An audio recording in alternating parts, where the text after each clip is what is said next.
में tractor parade के दौरान हुई हिंसात्मक घटना के बाद अब हरियाणा में अलग अलग जगह पर धरना स्थल को खाली कराया जा रहा है। रेवाड़ी में भी मसानी ब्रिज पर चल रहे धरना स्थल को किसान छोड़कर खाली कर चले गए।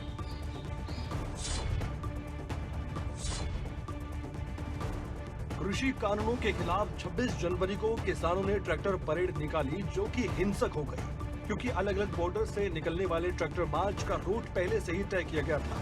लेकिन इस रूट पर कई किसान अपने ट्रैक्टर चलाते दिखाई नहीं दिए और दिल्ली में ही ट्रैक्टर परेड निकाली गई, जिसका नतीजा ये हुआ कि दिल्ली में एंट्री करने वाली ट्रैक्टर परेड हिंसक हो गई। इसके बाद हरियाणा में प्रशासन एक्शन मोड में नजर आया। अलग अलग धरना स्थलों पर बैठे किसानों को अब हटा दिया गया है। इस तरह के आदेश जारी हो चुके हैं। इसके बाद रेवाड़ी के NH 48 स्थित मसानी ब्रिज पर सुखदेव ढाबे के पास पिछले 1 महीने से धरने पर बैठे किसान धरना स्थल छोड़कर जा चुके हैं। इसके बाद हाईवे चालू हुआ और स्थानीय ग्रामीणों ने राहत की सांस ली। देखिए, पहली बात तो दिल्ली में जो हुआ वो दुर्भाग्यपूर्ण हुआ,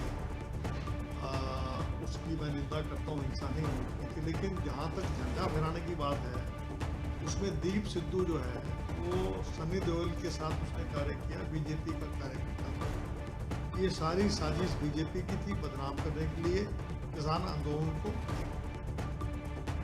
दरअसल ट्रैक्टर परेड के दौरान हुई हिंसक घटनाओं के बाद रेवाड़ी में किसान संगठनों के प्रति रोष व्याप्त हो गया था। 20 गांव के लोगों ने पंचायत की थी और किसानों को हाईवे खाली करने के लिए अल्टीमेटम दिया गया था। इसके बाद किसानों ने धरना स्थल पर जाकर इस धरना स्थल को खाली करवा दिया। इस पूरे घटनाक्रम के बाद कांग्रेस के नेता ने इसे बीजेपी की साजिश बताया।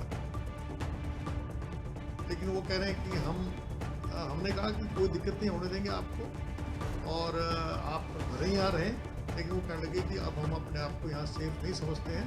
और इस बात को सरकार के दबाव में आके और यहाँ के कुछ चंद जो बीजेपी के जो लोग हैं उन्होंने मिलकर उनको यहाँ धमकाया।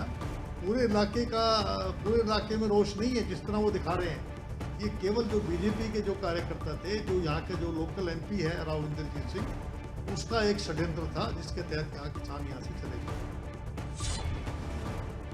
रेवाड़ी में भी मसानी ब्रिज पर 24 दिन से चल रहे धरना स्थल को खाली कर आंदोलनकारी चले गए, जिसके बाद ग्रामीणों ने राहत की सांस ली है। ग्रामीणों का कहना है कि किसान आंदोलन के चलते काम धंधे चौपट हो गए थे और सभी व्यवस्थाएं चरमरा गई थी। अब देखना यह होगी कि हरियाणा में बाकी जगहों से भी आंदोलन स्वयं ही समाप्त हो जाएंगे क्या।